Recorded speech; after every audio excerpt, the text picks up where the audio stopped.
네, 오늘 말씀 제목은 이기는 자인데, 이 보면 He that overcomes라고 되어 있어요. 요즘에 그 이기는 자라는, 이긴 자, 이런 얘기 많이 들으실 거예요.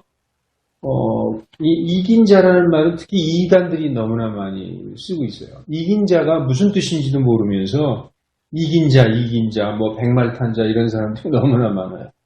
이게 무슨 뜻인지도 모르고. 원래 이기는 자라는 뜻은 그 영문에도 나와 있다시피 overcome, 극복하다, 인내함으로 끝까지 견뎌서 이겨냈다. 이런 뜻이지 나아가서 칼로다 막 전쟁에서 이기고 정복했다. 그런 뜻이 아니거든요. 자, 이 이기는 자라는 제목으로 말씀을 전하겠는데, 베드로전서 4장은 오늘 본문 말씀이 4장 12절로 13절 말씀이지 않습니까? 우리가 보시는 대로. 근데 1, 2, 3절을 한번 우리가 보시겠습니다. 그래야 오늘 말씀을 잘 깨달을 수 있어요. 베드로전서 4장 1, 2, 3절은 이렇게 시작합니다. 어떻게 시작하냐 하면은,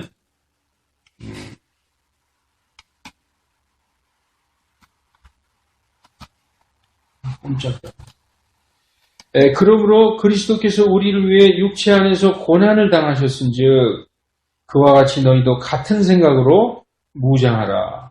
육체 안에서 고난을 당한 자는 이미 죄를 그쳤나니 그런즉 그는 육체 안에서 남은 때를 더 이상 사람들의 정욕에 따라 살지 아니하고 오직 하나님의 뜻에 따라 살아야 하리라.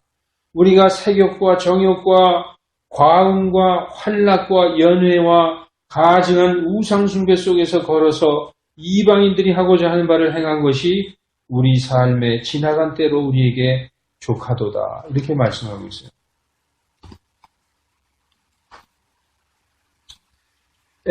베드로전서 4장 1절에 육체 안에서 고난을 받았다. 그런 말씀이 나오죠. 육체 안에서 고난은 사람이 일생을 사는 동안에 육신이 큰 병에 걸려서 수술을 받는다든지 아니면 사고로 인해서 큰 고난을 당한다든지 아니면 사업의 실패로 인해서 아주 물질적으로 큰 어려움을 당한다든지 여러 가지 육신의 고난을 당하는 것으로 생각을 했었습니다. 그러나 4장 1절에 그와 같이 너희도 같은 생각으로 무장하라 라는 말씀을 한번 깊이 생각해 보면은 이 4장 1절을 지금 보시고 계시죠? 이 말씀은 그리스도의 육신의 고난에 동참하여 그분의 십자가에 우리 옛사람이 함께 달려 죽었다라는 그 마음으로 무장하라는 뜻이에요, 이게.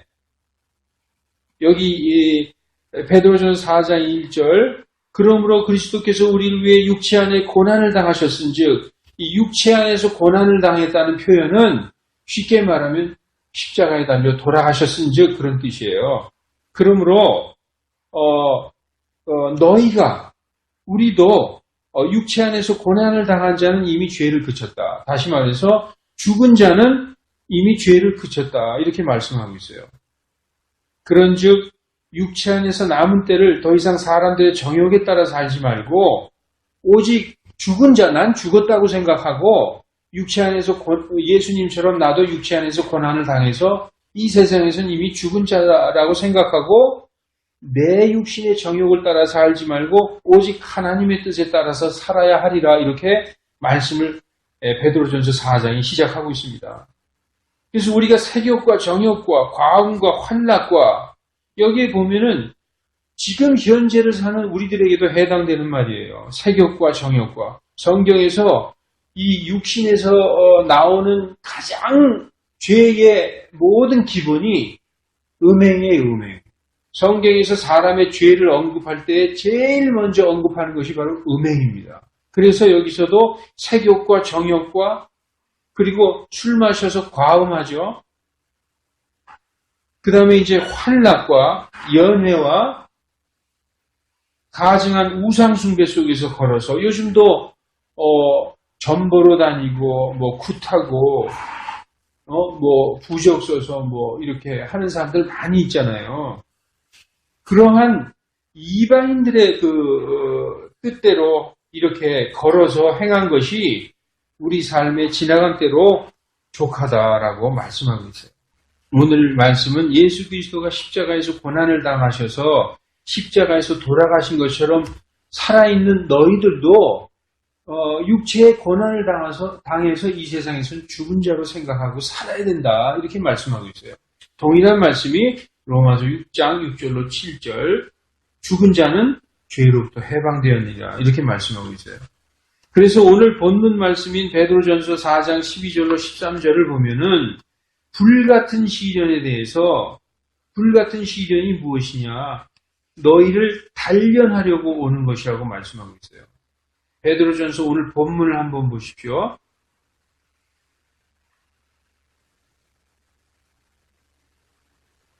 4장 12절에 보면 너희를 단련하려고 오는 불같은 시련에 관하여는 그렇게 말씀하고 있죠. 자, 이 화면을 한번 봐주세요. 육체 안에서 고난을 당한 자는 이것은 무슨 뜻이냐? 죽은 자는 그런 뜻이에요. 이게 아주 성경의 표현으로 문어적인 표현인데 육체 안에서 고난을 당했다는 것은 예수 그리스도께서 십자가에서 그 모진 고난을 당하시고 돌아가셨잖아요. 그래서 육체 안에서 고난을 당한 자는 우리는 이렇게 살아있지만 나는 예수 그리스도와 함께 십자가에서 죽은 자다. 육체의 고난으로 죽은 자는 이렇게 생각하라는 거죠. 그와 같은 생각으로 너희도 무장하라는 거예요. 예수 그리스도를 믿는 사람들은 나도 예수님과 함께 십자가에서 그분과 함께 달려서 죽었다. 육체 안에서 고난을 당해서 난 죽은 자다. 이런 생각으로 무장하지 않으면 결코 예수님의 뜻대로 살 수가 없어요. 지금 세상에서 말하는 복음들이 있잖아요. 예수 믿고 잘되고 번영하고 성공하고 이런 것들 물론 다 거짓은 아니지만 정말 여러분들이 예수님하고 예수님을 믿었더니 잘 되는 건 뭐가 잘 되느냐? 나의 혼이 잘 되는 거예요. 나의 영혼이. 나의 이 지금 세상에서 무슨 성공하고 그런 것이 아니라 성경이 무엇을 말씀하시느냐? 예수님과 함께 죽어야 된다는 거예요. 예수님이 너희가 날 따라오려거든 너희를 부인하고 너희 십자가를 지고 나를 따라오라. 그렇지 않으면 너희는 나와 전혀 상관이 없다 말씀하신 맥락들이 이게 다 성경이 같은 말씀을 하고 있는 것입니다. 그래서 불같은 시련은 너희를 단련하려고 오는 것이다. 이게 또 움직이지 않는 게 왜 그러지? 이게 또 움직여. 자, 불같은 시련은 너희를 단련하려고 오는 것이다 라고 말씀하고 있어요. 여기서 보면은 4장 오늘 본문 12절 13절에 보면은 불같은 시련이라고 말씀하고 있죠. 시험이 아니라 시련, 트라이얼이라고 말씀하고 있어요. 자, 그래서 이 말씀이 그 시편 12편 6절로 7절에 보면은 뭐라고 말씀하고 있느냐. 시편 12 지금 여기에 제가 보여주려고 다 적어놨거든요. 근데 이게 움직이질 않아요. 시편 12편 6절로 7절에 보면은 하나님의 말씀은 순수한 말씀이니 흑도관 위에 단련하여 7번 정죄한 은과 같도다. 주께서 그것을 지키시며 이 세대로부터 영원토록 보존하시리이다. 그런 말씀이 시편 6절로 12편 6절로 7절에 나와 있어요. 그러니까 주님의 말씀, 하나님의 말씀은 흑도가니에서 단련하여, 이거 흑도가니는 뭐냐면 용광로거든요. 용광로에 단련해서 7번 그 용광로에서 녹이고 또 녹여서 아주 순수한 은처럼 만든 그런 말씀이다. 순수한 말씀이다. 그렇게 말씀하고 있어요. 그래서 우리의 인생도 불과 같은 시련 속에서, 불과 같은 시련은 뭐냐면 우리의 인생을 걸어가는 가운데 용광로 같은 시련이 우리에게 기다리고 있다는 거예요. 용광로 같은 시련. 그래서 우리를 용광로에서 녹이고 또 녹이고 그러면 만약에 은이나 금을 녹일 때 금은 섭씨 1064도에서 녹아요. 그러니까 뭐 일반 이런 불로 다 녹지 않죠. 우리가 보면 왜 그 프로판 가스 같은 파란 불 있잖아요. 엄청 강한 불. 그런 불로다가 한참 이렇게 대고 있으면은 그 금이 녹아서 물방울처럼 돼요. 물방울처럼 되면서 그 금에 붙어있던 불순물들이 떨어지기 시작해요. 그리고 나중에 굳으면 또 한 번 해요. 그러면 그게 또 불순물이 떨어지고 그게 7번, 8번 하면 이게 뭐가 되느냐면 정금이 돼서 순금, 정금이 되는 거예요. 그렇듯이 우리의 그 신앙의 여정에서 우리를 단련하시고 불같은 시련으로 용광로 같은 시련으로 단련하시면 우리 마음속에 있는 더러운 것들이 이런 것들이 떨어지고 또 하나님이 또 단련하시면 또 더러운 것이 떨어지고 우리가 볼 때 내 자신이 볼 때 나는 믿음이 좋아. 난 됐어. 나는 하나님을 잘 믿고 있어. 나는 저기 김 집사보다는 내가 훨씬 성경도 더 많이 알아. 이렇게 자기 스스로 생각하지만 하나님 오실 때는 우리를 정금같이 하시기 위해서 불같은 시련으로 계속 용광로로 단련하신다는 거죠. 그럴 때마다 우리는 어떻게 생각하느냐. 아니 뭐야. 하나님 왜 하필이면 나지? 내가 뭘 잘못했는데 왜 하나님은 나한테 이런 고난을 주시지? 나는 교회에 열심히 다니고 새벽기도 열심히 다니고 헌금 열심히 한 죄밖에 없는데 왜 또 나에게 이런 시련을 허락하시지? 하면서 때로는 주저앉을 때가 있어요. 사람이. 그 대표적인 사람이 아마 저일지도 몰라요. 저는 옛날에 예수님 믿고 구원받았을 때 이젠 됐다.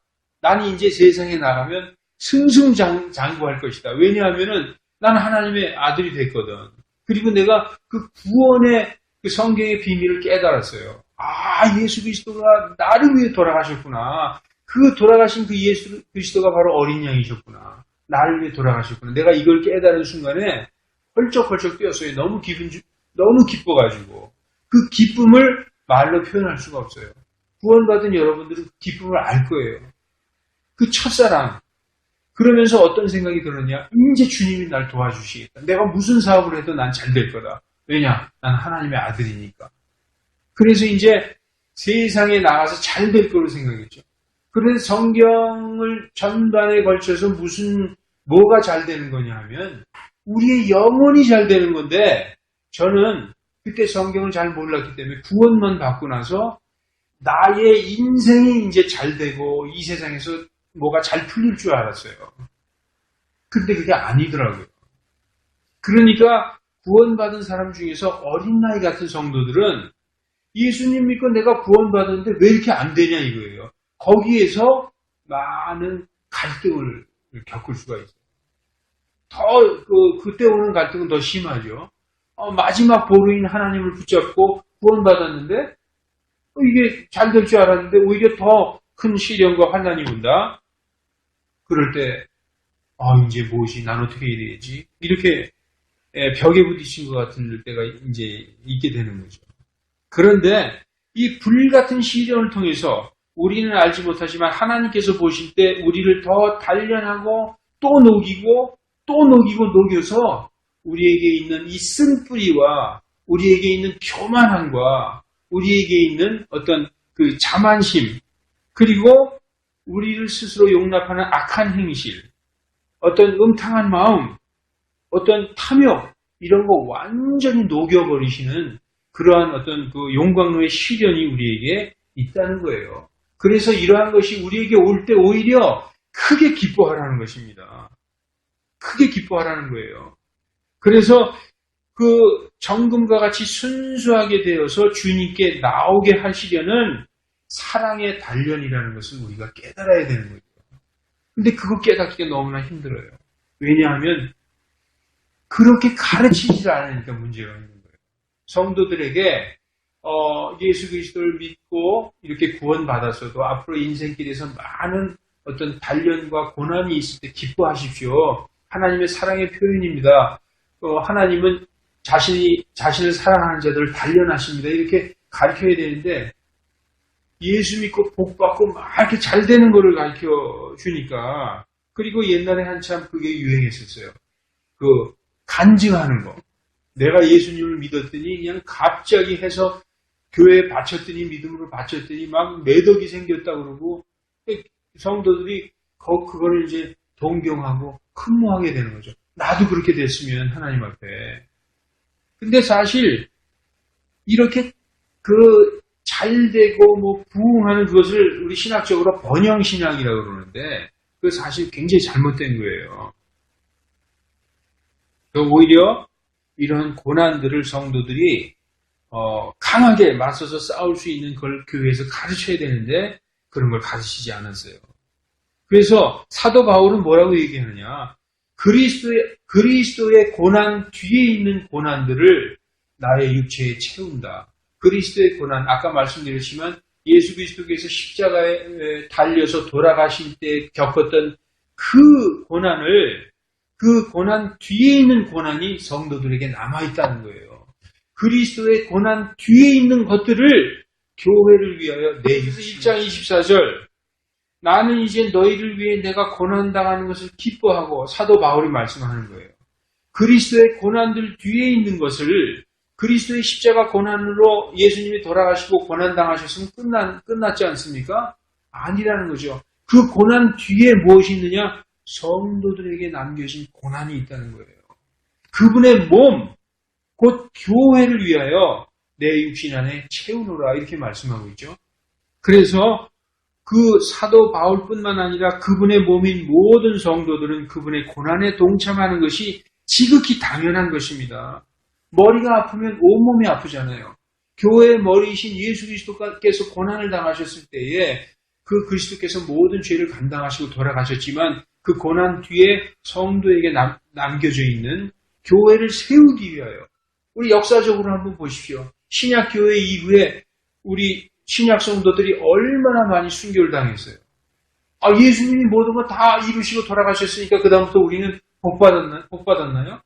신약교회 성도들, 신약교회자를 보면 네로 황제 이후로 지금까지 얼마나 많은 성도들이 순교당하고 핍박당하고 그것이 뭐냐? 그리스도의 고난들 뒤에 있는 그 고난들이 성도들에게 있다는 거죠. 그게 왜 고난이 있느냐? 그분의 몸인 교회를 세우기 위하여 있다는 것입니다. 그래서 내게 고난이 닥쳤을 때 슬퍼하지 말고 원망하지 말고 내가 그리스도의 고난에 지금 동참하는 자구나 생각하고 기뻐하라는 거예요. 그리스도의 고난에 동참한 자에게는 반드시 뭐가 뒤따르냐? 영광이 뒤따른다는 거죠. 영광. 로마서 8장 17절에 우리가 그분과 함께 고난당하면 이것은 우리가 함께 영광도 받게 하려 하심이라. 그리고 디모데후서 2장 12절에 우리가 고난을 당하면 또한 그분과 함께 통치하리라. 우리가 그분을 부인하면 그분께서도 우리를 부인하시리라. 로마서 5장 3절로 그 이하에 보면은 환난은 인내를, 인내는 연단은 소망을 이루는 줄 너희가 알미니라. 이렇게 말씀하고 있죠.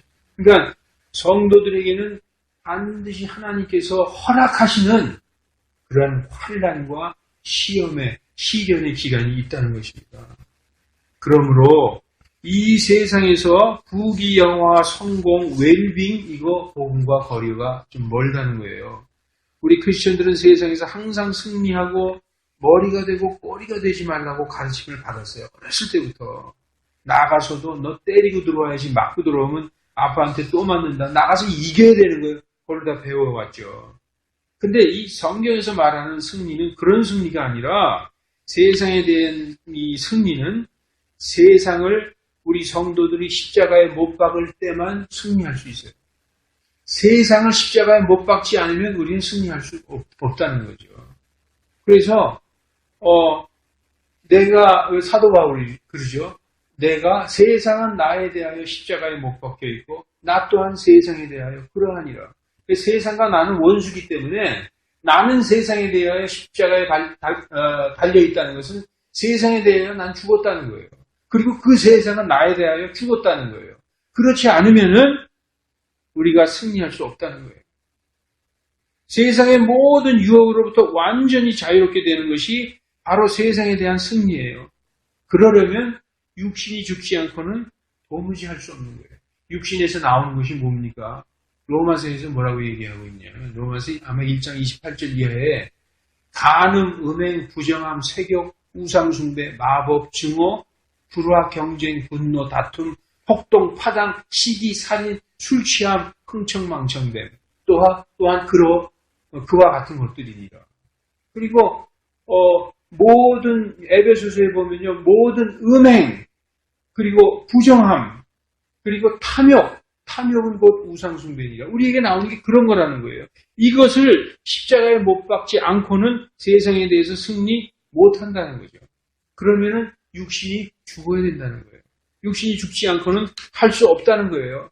그래서 예수님이 내 십자가를 지고 날 따르지 않으면 나와 상관이 없다는 거죠. 따라서 죽어야 산다는 거예요. 죽어야 산다. 이것이 바로 그리스도인의 딜레마예요. 죽어야 산다. 나는 살고 싶은데 세상에서. 나는 성공하고 싶은데. 그리고 많은 사람들이 교회에 와서 앉아있는데 사업가도 있고 장사하고 있는 사람도 있고 학생도 있어요. 뭘 듣고 싶어 하느냐? 사업이 잘 될 겁니다. 병이 낫습니다. 서울대학교 들어갈 겁니다. 이 얘기를 듣고 싶은데 자꾸 죽어야 된다고 얘기하니까 이거 난 듣고 싶은 얘기가 아니라는 거죠. 근데 성경은 그걸 선포하라는 거예요. 죽어야 산다는 거예요. 그래서 성경은 골로새서 3장 5절에 땅에 있는 너희 지체를 죽이라 이렇게 써 있어요. 땅에 있는 너희 지체를 죽이라. 그것은 음행과 부정함과 무질서한 애정과 악한 욕정과 탐욕이니 탐욕은 곧 우상숭배니라 이렇게 말씀하고 있어요. 이걸 죽이지 않으면은 우리는 승리할 수 없어요. 그래서 이 복음을 듣지 않고 세상에서 성공하고 번영하는 복음만 듣다가 이런 복음 듣잖아요. 그럼 이게 듣기 싫은 거예요. 그런데 이 복음이 바로 좁은 길로 인도하는 진짜 복음이라는 거예요. 그분과 함께 십자가에 달려 그분의 고난과 죽음에 동참하지 아니하면, 즉 우리가 땅에서 살아있는 자라면, 우리가 땅에서 육신이 살아있는 자라면, 즉 세상과 하나가 되는 자라면, 세상에 애착을 가지고 있는 자라면 우리는 거듭나지 못한 자요. 성령께서 거하시는 하나님의 성전이 될 수가 없다는 것입니다. 우리 논리적으로 한번 따져보자고요. 내가 세상을 사랑하고 내 육신이 살아있어요. 내 옛사람이 살아있다 이거죠. 내 옛사람은 아까 말씀드렸듯이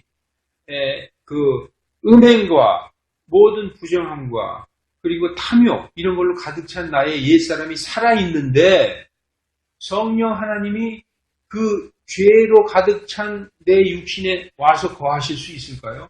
하나님의 성품의 제일 1번은 뭐냐? 하나님은 거룩하신 분이다. 공의로우신 분이다. 하나님은 사랑이다. 하나님은 거룩하신 분이다 할 때 거룩은 뭐냐? 죄와는 함께 하실 수 없는 분이에요. 그러니까 죄가 하나님 근처에 가면 다 소멸되어 버리는 거예요. 그래서 출애굽기에 보면은 모세에게 하나님이 계신 시내 산에 백성들이 근접하지 못하게 했어요. 너희들이 내가 있는 산에 닿으면 다 죽는다.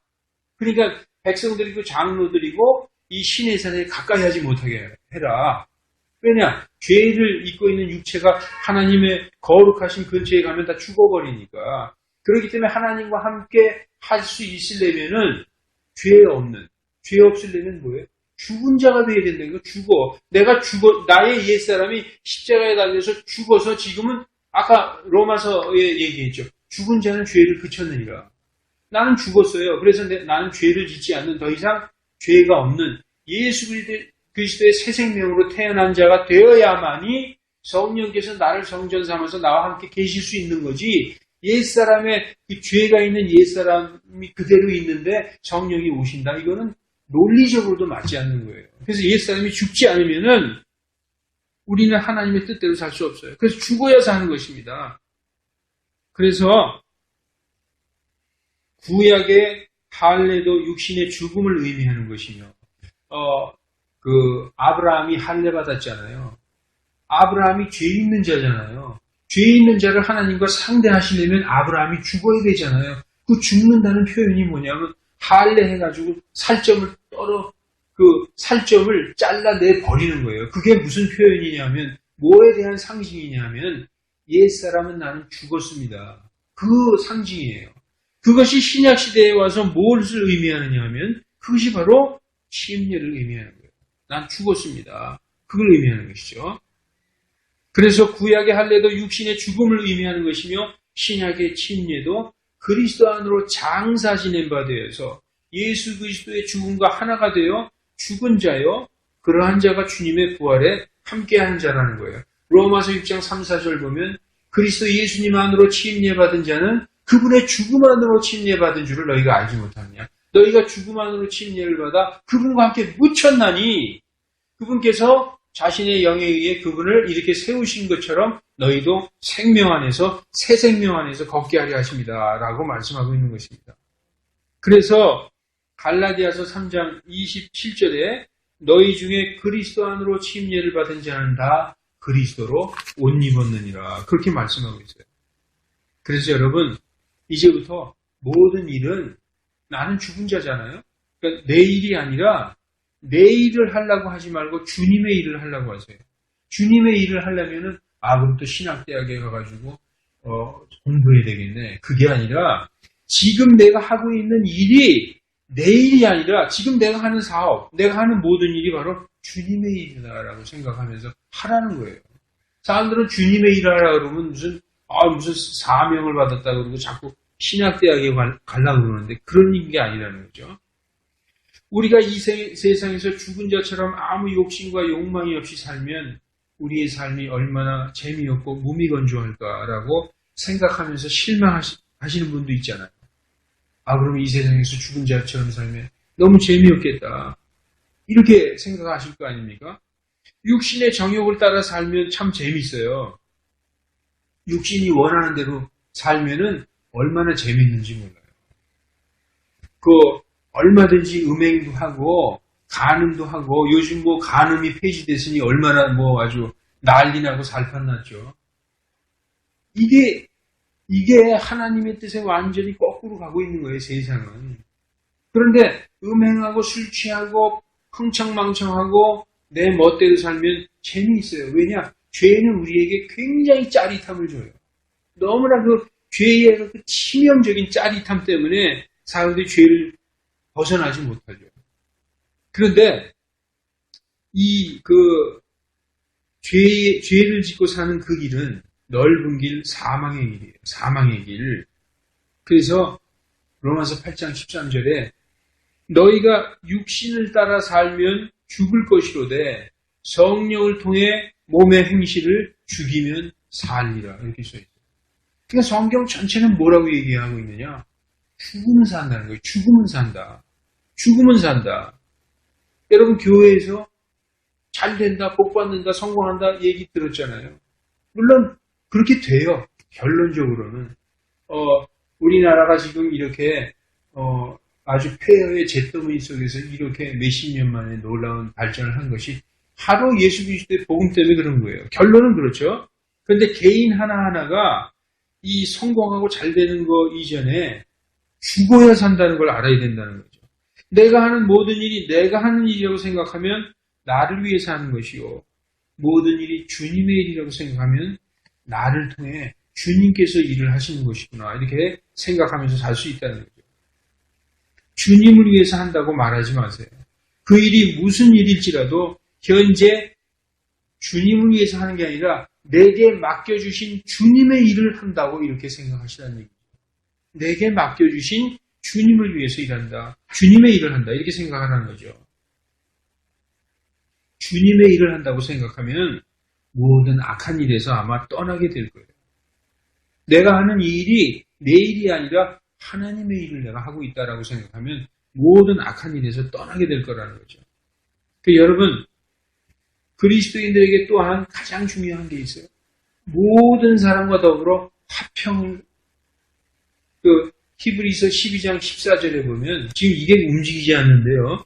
여기다 지금 제가 딱 해놨는데 히브리서 12장 14절에 모든 사람과 더불어 화평과 거룩함을 따르라. 이거 굉장히 중요합니다. 모든 사람과 더불어 뭘 따라? 화평. 다투면 안 돼요. 다투도 하더라도 그걸 용서하고 풀어야 된다. 화평과 또 거룩함을 따르라. 이것이 없이는 아무도 주님을 보지 못하리라 이렇게 써있어요. 그리스도인들은 내 친구가 아니고 나하고 전혀 모르는 사람 아니면 비즈니스 관계든지 어떤 사람이든지 모든 사람과 더불어 화평을 이루라는 거예요. 그리고 모든 사람에게 거룩함을 보여줘야 된다는 거죠. 이것이 없이는 아무도 주님을 보지 못하리라 이렇게 말씀하고 있어요. 그러면은 모든 사람과 더불어 화평하면 조급할 것이 없어요. 실망할 것이 없고 다툴 것이 없고 항상 감사하게 되는 것이죠. 그리고 그 일들을 주님께서 직접 이루시게 되는 것을 우리 눈으로 보는 거예요. 여러분, 주님과 동행하고 싶어요? 그런 우리 기도 많이 하잖아요. 정말 주님이 나와 동행하시는 것을 내 눈으로 보고 싶다. 모든 사람과 화평과 거룩함을 한번 따라보세요. 그러면 주님께서 나와 함께 하시는 걸 내 눈으로 볼 수 있어요. 그래서 모든 것을 시험해보고 모든 선한 것을 굳게 붙드는 저와 여러분이 되기를 주님의 이름으로 축원합니다. 자, 그리고 죽은 자는 말이 없어요. 죽은 자는 말이 없다. 우리가 지금 오늘 계속 죽은 자가 되라고 얘기하고 있잖아요. 죽은 자는 욕심이 없어요. 죽은 자는 정욕이 없어요. 누가 따지고 싸울 일도 없고 원수도 없고 분노와 혈기를 부릴 일도 없잖아요. 여러분 한번 생각해 보세요. 내가 죽었다. 나는 이 세상에 죽은 자다. 죽은 자가 누구랑 싸울 일이 있어요? 혈기 열받을 일이 있어요? 죽은 자가? 누가 욕을 하고 나에게 침을 뱉어도 내가 죽은 자라면 반응합니까? 없다는 거죠. 따라서 내가 어떤 일에 분과 혈기를 냈다든지 낙심하거나 마음에 상처를 받을 때가 있거나 금전적으로 고통을 받을 때가 있거나 가난으로 어려울 때나 내가 정말 이 세상에서 겪는 모든 일들로 고통을 받을 때 내 스스로에게 한번 물어보시라는 거예요. 내가 정말 그리스도와 함께 십자가에 달려 죽었는가를 이걸 물어봐야 돼요. 설교자인 저는 이거를 물어봤어요. 매일 물어봤어요. 왜냐하면은 제가 이 혈기가 많은 사람이에요. 우리 강 선생님도 저 못지않게 혈기가 많잖아요. 그죠? 그런데 연세가 들으셨어도 이 혈기가 이게 이렇게 보통 때는 쫙 밑에 가라앉아 있어요. 그러다가 어떤 일이 생기면 이게 막 흙탕물로다가 우리 흙물이 있잖아요. 젓가락으로 막 휘저으면 완전히 흙탕물 되잖아요. 이러한 게 올라오는 때가 있다는 거죠. 그래서 예를 들어서 이제 어떤 일에서 다시 혈기가 올라오고 이 마음이 흙탕물이 되고 막 분노하고 다투고 이러한 일이 있을 때 저는 그렇게 생각했어요. 아, 나는 아직 멀었구나. 나는 아직 멀었구나. 들어와서 얼마나 통곡을 하고 진짜 하나님 앞에 우는 적이 한두 번이 아니에요. 내가 받은 구원이 뭐지 그러면? 난 아직 멀었구나. 그래서 여러분이 우리가 정말 이 예수 그리스도와 함께 십자가에 달려 죽는 것이 성도들의 최고의 영광이에요. 이것이 우리 마음속에 이루어지면 그 사람은 모든 사람들하고 화평할 수 있어요. 참을 수 있다는 거죠. 저도 이 문제로 얼마나 3년, 한 4년 동안 정말 날마다 정말 괴로워했어요.